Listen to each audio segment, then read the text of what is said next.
shenanigans, truth, lies, shenanigans, truth, lies, shenanigans, truth, lies, shenanigans, truth, lies, shenanigans, truth, lies, shenanigans. Tune in to TLS, yeah, tune in to TLS. It's the TLS show, coming to you live from the TLS show. Hey everyone, welcome back to the Truth, Lies, Shenanigans podcast. So last episode, we got really heavy as we got into the history of the Israel-Gaza situation. And in this episode, it's part 2 of the conversation. But we want to talk about media bias and its effect on support for that conflict, and wondering whether Western media is biased in being pro-Israel. Today, we've got Gianni Storm and Robbie Rock. Hey guys, welcome back. Before we get started, just want to remind our listeners, check us out on Pods Network, PODZ Network, the Podcast Network for aspiring podcasts, Curious Listen. Now, real quick question for you guys. What do you think about the new format so far? I love it. I think that we have a chance to get real deep into our topics. We've always found that we can talk about the same topic for a long time. We have different opinions, different questions. So this format for me is awesome. I hope everybody else enjoys it. Yeah, I'm having fun with it because I definitely thought that we really just grazed the surface on certain topics with the old format. And Right. this was a much more in-depth conversation. I think that there's more value in it. It's meaningful dialogue. Yes. Meaningful dialogue. That's from a previous last season episode. That's from Love it. season 4. Season Check 4. it out. All right, let's get right Nice. into it. In the last episode, we talked in depth about the history of Gaza. And if you haven't listened to part 1, I encourage you to go back, listen to episode 1 from season 5. But let's just jump in. Now, I'm sure you guys have noticed how different news channels can tell the same story, but make it sound completely different. You know, how do the words they choose, the pictures they show, and even the tone change the way that we see what's happening in Israel and Gaza, or with any major incident? So I'm going to throw Yeah. the question out there. Is this bias intentional, or are they because of deeper, perhaps unconscious influences that just happen? I think it exists for a reason, because the people who are in charge of media empires tend to rub shoulders with like-minded people, people of influence and power. What do you think, Johnny? I can agree to that. I think too, though, against Rob's point, is in media, when they're reporting, sometimes they only know what they know. So if they're reporting a certain side, I don't think it's to throw people off intentionally. I think that they're just reporting the facts. They don't know what's going on. You know what I mean? They know what they Mhm. see. They're not trying to play a story. They're not trying to use a narrative. And You I think don't that's think in that for every general? media outlet. Okay. No, not in Okay. general. So do you think there's censorship? Not so much censorship, but selective reporting. I like that. So you think it's selective reporting, not censorship? Well, it allows them to highlight the events that fit their narrative while ignoring or downplaying others. Okay. I agree. I think it is selective, and I think that they use certain words. Like I've read that in other countries, they'll call Hamas militant, and in the United States, they'll say more aggressive words. I haven't heard them use terrorist, but I've heard I have. certain Yeah. right-winged people call it terrorist. So I was like, But they're using even words on purpose to terrorist- trigger people. But even terrorist or militant, I mean, it's a militarized radical power. It's still in the same vein. Same. But yes, the use of terminology is significant in how we Yeah. view it, because a lot of people get their news feed via clickbait. So what's in that headline? Those words are critical. Yeah, I totally It agree with is. that. I totally agree with the choice of words being critical and important. And I don't know that it's totally intentional, personally. I think there is some level of, hey, this is just the way we report things, or this is just society. This is the way we refer to these type of people. Terrorists, militant, and these are just the terms we use. I said some of it. News outlets like Fox News, I agree that they are intentionally choosing their wording so that they can put these type of groups into a negative light so that they can drum up support for the groups that they support. That's been the way Fox News works in general. But other news Yeah. organizations, ABC, CBS, the major organizations, I'm not sure it's intentional all the time.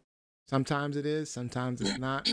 But I'm glad you brought it up, Gianni, because one of the things I was going to kind of bring up is why terrorism is so frequently applied to violent acts by Arab groups or by Yeah. groups in the Middle East, right? Or Stereotyped. right, and Mm. why similar acts by Western countries often called like casualties of war or collateral damage. It kind of downplays the significance because if you really look at the terrorist attack in Gaza was 1,200 people. Horrible, horrible. Yeah. The collateral damage, 20,000 people, 8,000 of them children or more. Disgusting. Used interchangeably. They're both casualties of war because this is a war. The terrorist attack was part of this long-standing conflict, right? That we talked about in episode 1, in part 1 of this, Mhm. right? So we understand that Right. this is a ongoing war, and the Right. attack was an attack as part of the Byproduct. conflict, right? Yeah. So, but again, terminology very different for the two different groups. So I'm just curious, like, where Yep. do you think that comes from? Why is it that generally Muslim groups or Arab groups, I don't even know if Arab is politically correct anymore, but I know. uh, those groups, I'm wondering, why do we think there's this dichotomy? That's by design Yeah. because if you look at how the media has framed things, what's the prevailing religion of the Middle East? Muslim. Exactly. And it's a religion that has been demonized in North America. The populace can then sit back and allow atrocities to happen by their government because they're fighting against a terrorist or militant group. And that's how you get complacency. So it's absolutely done on purpose because of the interest that North America and European countries have in that region of the world, specifically being adjacent to all of the oil rich nations. I think that it's important to recognize how stories are framed as well, because you'll hear things like the Israeli defensive action or a Palestinian uprising. Well, isn't it a defensive action on both sides of the fence? Good point. Right? And the omission of context is what's so important and what creates this seeming bias, because the lack of historical and contextual information is critical in just presenting a bias, to Yeah. presenting a narrative. If you don't understand the roots of the conflict, and it's then you can't really understand its ongoing complexities. So again, please listen to part 1 of this podcast because there's some critical information to understanding what's going on. Yeah. um, I Yep. think that we also have to recognize, Neo, how sensationalism sells Mm, in the media. mm, And the story Yes. that really yes. resonated with you is a very good The example little of girl. how Yeah. sensationalism lands. You heard a Hmm. story that broke your heart of a 12-year-old girl who lost her leg, who lost her family, and then lost her Yeah. life, which made you feel compassion for the other side. Yep. That's 100%. exactly what that piece was designed to do. And it is absolutely a form of sensationalism. And that's what sells, unfortunately, in the media. It needs to be extreme, it needs to be tragic for Yeah. people Evoking to really emotion. bite into it, Yeah. right? I think we're seeing like an oversimplified victim aggressor portrayal, right? But if you listen in the Yes. media, who do you think is the victim and who do you think Right. is the aggressor? Of It's course, obvious. you think Israel. When you listen to the media, you think Israel is the victim and you think that Hamas is the aggressor just by the wording alone. And that's what media is trying to portray, and it's obvious. It's interesting because I think that I don't know who touched on it earlier, but it's like social media is its own news outlet, and then we have the actual news outlets. So the actual news outlets I'm seeing in articles and Fox News, Washington Post, all of these bigger news outlets, you are seeing, and some are making Israel the hero or the good guy. And then on social media, where you're seeing like people's accounts, people who are in Hamas, especially TikTok, you see a lot. Underground. Mm-hmm. and you're seeing a different narrative, a different victim. So I think that it's interesting though, like if I'm somebody on social media that watches a lot of Democratic political stuff, then I think that's when I'll start seeing more.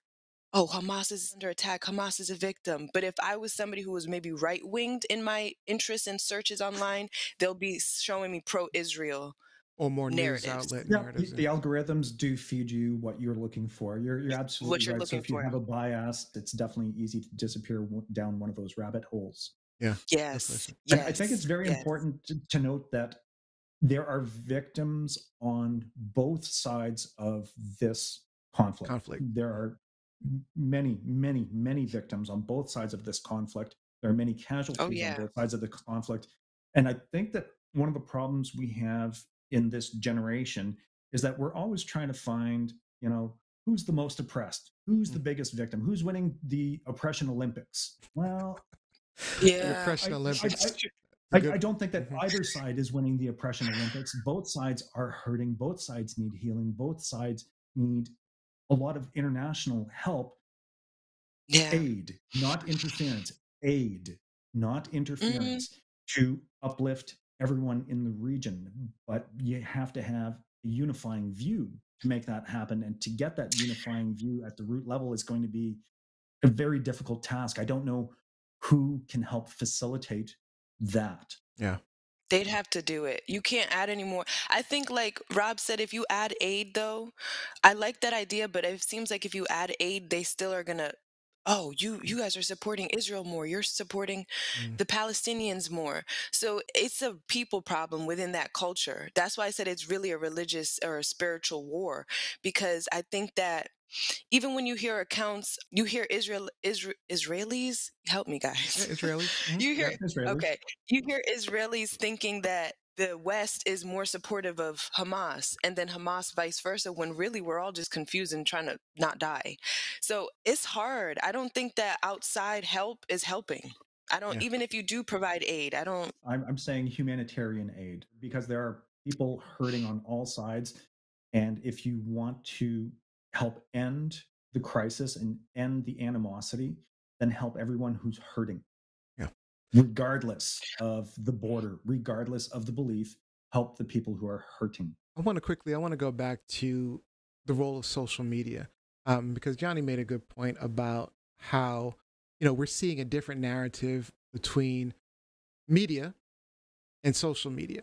And what's the true narrative? Is what's coming out of media the true narrative, or what's coming out of social media the true narrative? Because, of course, even though we're seeing these very heartfelt stories on social media about the victims and these innocent people, we're not really getting the story about Hamas. What are their intentions? What are they trying to accomplish? We don't even, Facts. right, we're not getting all of that information. And on the other side, when we talked briefly about censorship, there is actually some level of censorship going on because the Israeli military censors can restrict reporting on sensitive topics.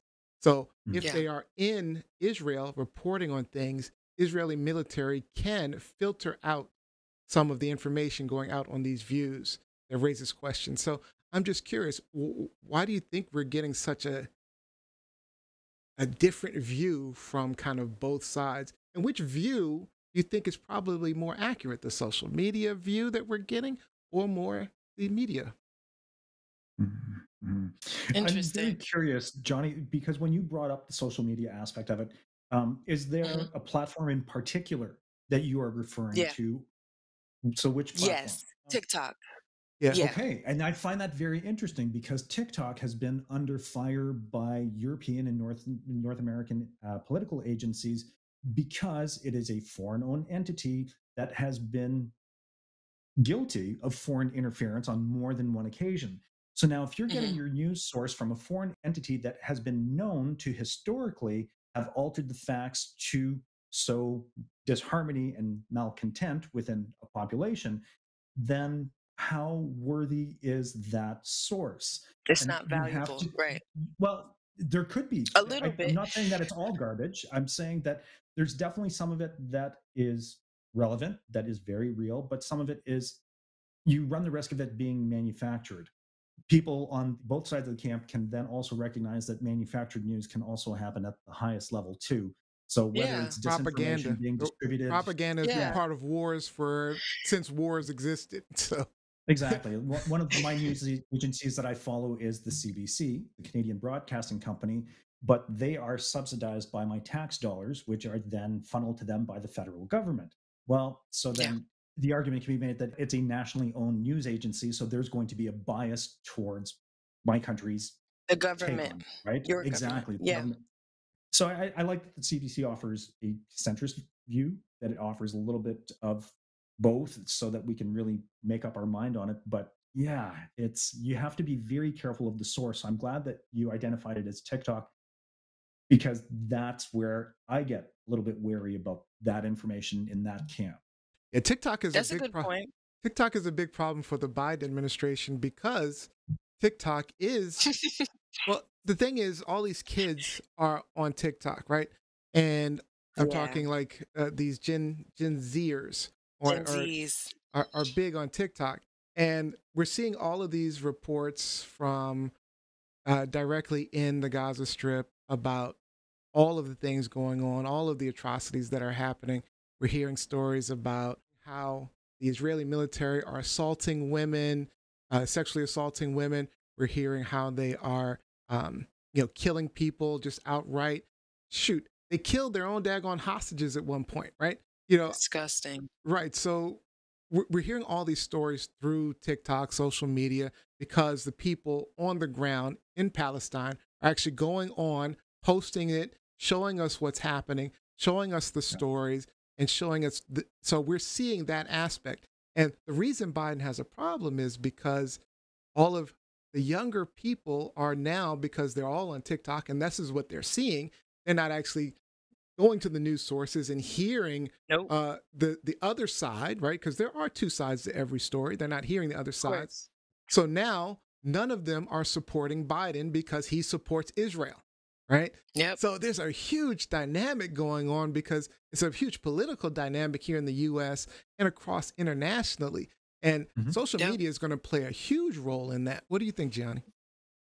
I think that is so interesting you said that, because even though people and Gen Z and I'm different, I'm millennial, but still, from that take, I think they were pro Biden for a long time. And now it's like that's turned because they see Biden as you're on the evil side, basically. Supporting them. But I don't know. I think that this information age is so interesting because we're able to see, like Neo said, the ground level things. And then if you have the ability to see, like you said, the other sides of things, you can see that this information age is really just information, and you kind of have to filter and get your own opinion based on what you're hearing.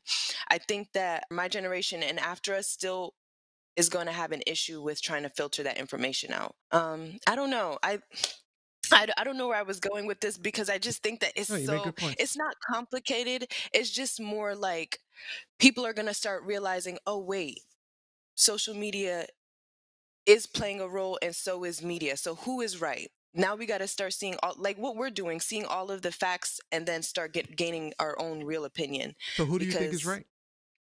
there is no right and wrong. I think that the West is making it seem like Israel is innocent, but I do think that innocent people dying is wrong. I'm on the side of innocence. I think anybody would be, but it's just hard. I don't think we should pick a side. I think, like Rob said, we should actually just help them. Honestly, I think we should put our hands up to it, because why is it our problem? Just saying. Because we created it, Johnny. Because we created it. That's why we have a hand in it. That's why we have a burden of responsibility. And it's Why not can't to the tell United them how to Nations, fix it. though? Because, well, that's what I'm saying. When I say we, I'm talking about the Western world, Oh, the United Nations, because it was created by the League okay. of Nations, the precursor of the UN. So it is our responsibility, Johnny. We can't absolve ourselves going, okay, well, you know what? They've been at it for 75 years. Yeah, we're done. No, Peace out. we created this conflict. This is a generational conflict. There is no simple resolution with what was done and how it's perpetuated throughout the Middle East. With these vast migrations of populations, now it's an issue that can no longer be undone. But we have a responsibility to help them find some stability in that region of the world. We really, Because we really do, placed ourselves. because Okay. we created the fight. We pit them against one another by creating the displacement, by creating a state and displacing everyone. It's so complicated at this point. It It is. It is. really is. There's no do-over on this. It's done. Right. So let me ask you this kind of last question before we kind of close this discussion down.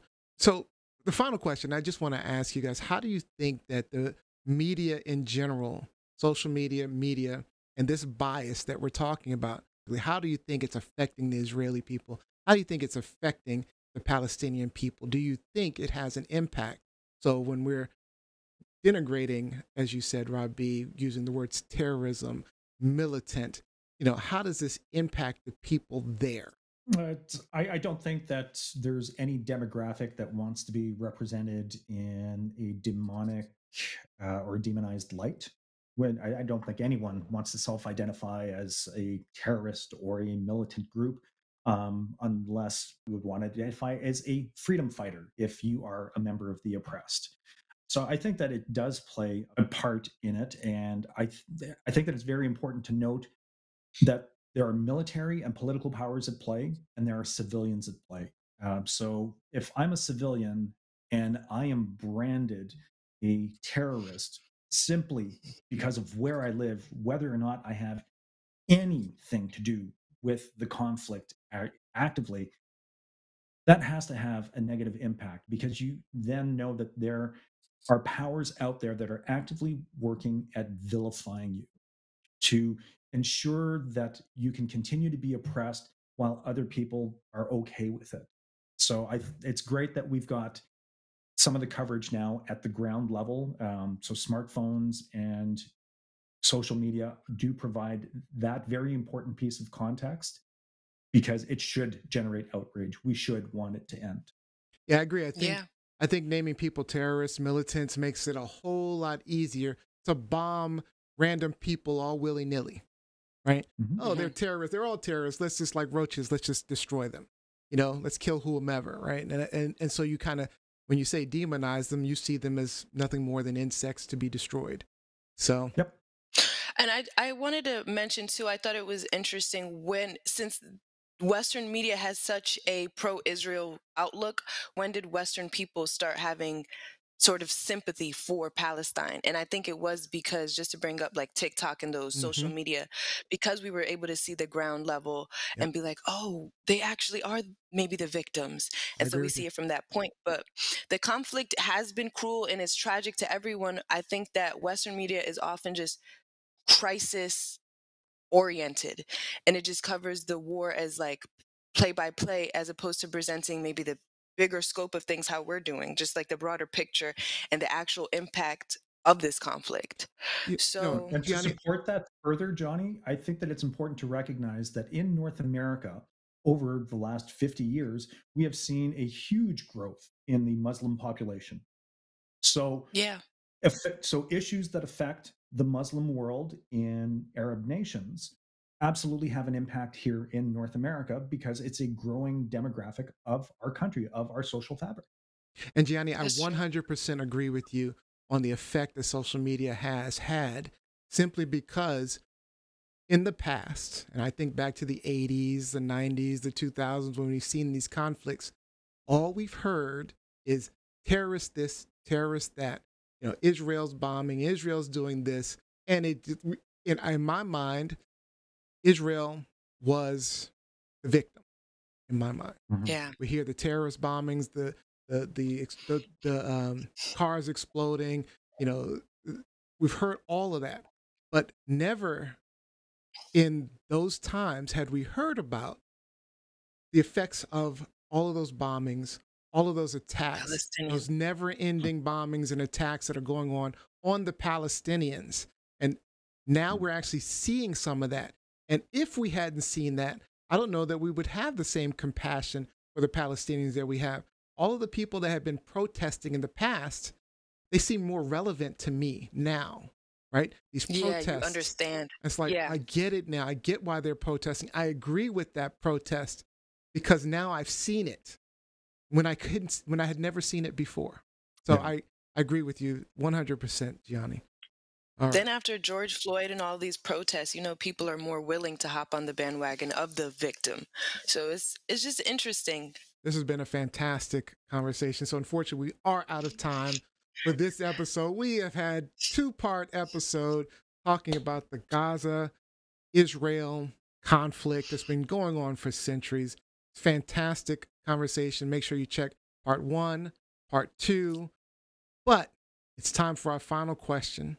I just really want to know, do you think that the media bias is intentional or not intentional? Is this an intentional thing that's happening by Western media to kind of create a narrative?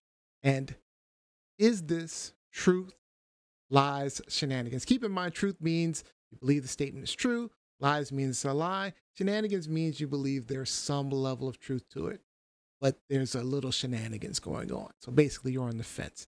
Is it truth, lies, shenanigans that media is intentionally biased? Um, I'm gonna say shenanigans. Yeah. Okay. Shenanigans, you're on the fence. All right, Robbie? I'm going to say truth again, because the oligarchs that own the media outlets have friends that have absolute stakes in this conflict to remain ongoing. Right. They have friends in the military industrial complexes, they have friends in petroleum manufacture. So, yes, the bias is there. It is manufactured. Intentional. I'm leaning more truth than shenanigans simply because I think at this point in the world and times that media outlets have a responsibility, and they know their responsibility, and they know True. when things are truth and lies and when things are shenanigans, and they need to be reporting more responsibly to make sure we're always getting both sides of the story. And I don't Yes. know that from any, including CNN and ABC and MSNBC, that we're getting both sides of the stories fully. So, No. I'm going to go with truth, that media is intentionally biased. All right. Be sure to catch our podcast episodes on Tuesday on Pods, PODZnetwork.com, Apple Podcasts, or anywhere you listen to podcasts. And if you haven't listened to part 1, I encourage you to go back, listen to episode 1. You can also watch our video clips on our YouTube channel. Just go to TLSShow.com. All right. Thank you, Gianni, Rob B. Another fantastic episode in the books. It was very deep, very engaging. I want to thank you for your candor and your thoughtfulness in this discussion. But most importantly, I need to thank our listeners. Thank you for listening to our shenanigans each and every week. See you next time.